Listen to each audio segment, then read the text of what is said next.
Focus vision Assam north ইষ্টৰ দৰ্শকসকলক জনাইছোঁ মিড ডে আপডেট। সমগ্ৰ ৰাজ্যতে অসমৰ হাৰ্টথ্ৰব জুবিন গাৰ্গৰ ৰহস্যজনক মৃত্যুত শোকৰ ছাঁ। অসমৰ প্ৰতিখন চহৰ নগৰ জিলাৰ প্ৰতিটো প্ৰান্ততে জুবিন অনুৰাগীৰ গভীৰ শ্ৰদ্ধাঞ্জলি। বন্ধ ৰাখিলে দোকান বজাৰ, বাণিজ্যিক, চৰকাৰী ভিন্ন স্তৰৰ প্ৰতিষ্ঠানসমূহ। ৰাজ্যৰ ভিন্ন প্ৰান্তৰ লগত সংগতি ৰাখি সমান্তৰালভাৱে মায়ঙৰ হাচেনা বৰিবাসীয়েও হাৰ্টথ্ৰবগৰাকীক জনাই গভীৰ শ্ৰদ্ধাঞ্জলি। অসমৰ হিয়াৰামঠু জুবিন গাৰ্গৰ ৰহস্যজনক মৃত্যুত শোকত মৃম্যমান মায়ঙৰ হাচেনা বৰিবাসী। মায়ঙৰ হাচেনাবাৰীবাসীয়ে হাচেনাবাৰী বজাৰৰ মাজমজিয়াত সকলো ৰাইজ আৰু বজাৰ সমিতিৰ লগতে সকলো লোক উপস্থিত হৈ শিল্পীগৰাকীক জনাই গভীৰ শ্ৰদ্ধাঞ্জলি। লগতে অসম গৌৰৱ জুবিন গাৰ্গৰ অকাল বিয়োগত শোকাকুল হৈ হাচেনাবাৰী বজাৰ সন্থাই প্ৰাণৰ শিল্পীগৰাকীৰ মহাপ্ৰায়ণত শোক প্ৰকাশ কৰি সকলো ব্যৱসায়িক প্ৰতিষ্ঠান বন্ধ ৰখাৰ পৰিলক্ষিত হয়। আপোনালোকে চাই আছে focus vision news Assam north east. পৰা চিৰবিদায় ল'লে, কিন্তু জুবিন দাক আমি হয় মৰি গৈছে, কিন্তু অমৰ হৈ থাকিব, আমাৰ অন্তৰত থাকিব জুবিন দা সদায়। জুবিন দাক আমি বহুত মিছ কৰিম। জুবিন দাৰ আমি বিগ ফেন আছিলোঁ।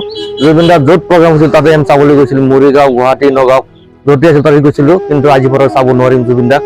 জুবিন দাক আমি বহুত মিছ কৰিম। জুবিন দা য'তেই থাকে সুখে থাকক, তাৰে কামনা কৰিছোঁ। জয় অসম।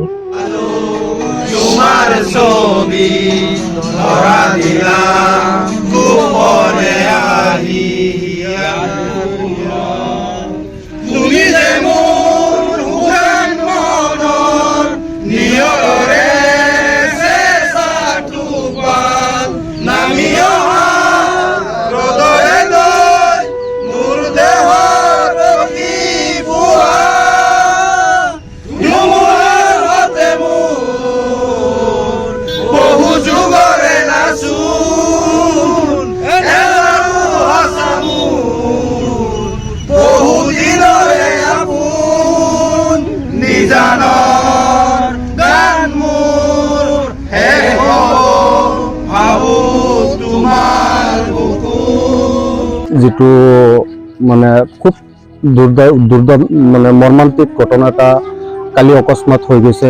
আমাৰ সকলোৰে হিয়াৰামঠু শ্ৰদ্ধাৰ জুবিন গাৰ্গ কালি অকস্মাত বিয়োগত আমি সকলোৱে মৰ্মান্তিক হৈ পৰিছোঁ।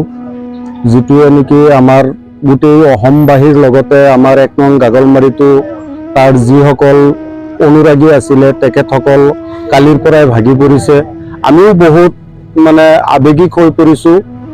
আজি ক'ব গ'লে অসমৰ কাৰণে এজন ধ্ৰুৱতৰা আছিলে, যিজনে আমাক এৰি থৈ এই সংসাৰৰ পৰা বেলেগ এটা সংসাৰলৈ গুচি গৈছে। তেখেতৰ আত্মাৰ সদ্গতিৰ কাৰণে আমি সকলোৱে মিলি ১ নং গাগলমাৰী নতুন বজাৰৰ দোকানী সন্থাৰ লগত আৰু যুৱ প্ৰজন্মই লগ লাগি তেখেতৰ শ্ৰদ্ধাঞ্জলি আমি অৰ্পণ কৰিছোঁ, পুষ্পাঞ্জলি অৰ্পণ কৰিছোঁ। তেখেতৰ যাতে মানে য'ত অচিন দেহলৈ গুচি গৈছে তাত যাতে ভগৱানে তাক কুশলে ৰাখে, স্বৰ্গগামী হয়, তাৰে কামনাৰ্থে আমি ইয়াত আজি শ্ৰদ্ধাঞ্জলি কাৰ্যসূচীটো ৰাখিছোঁ।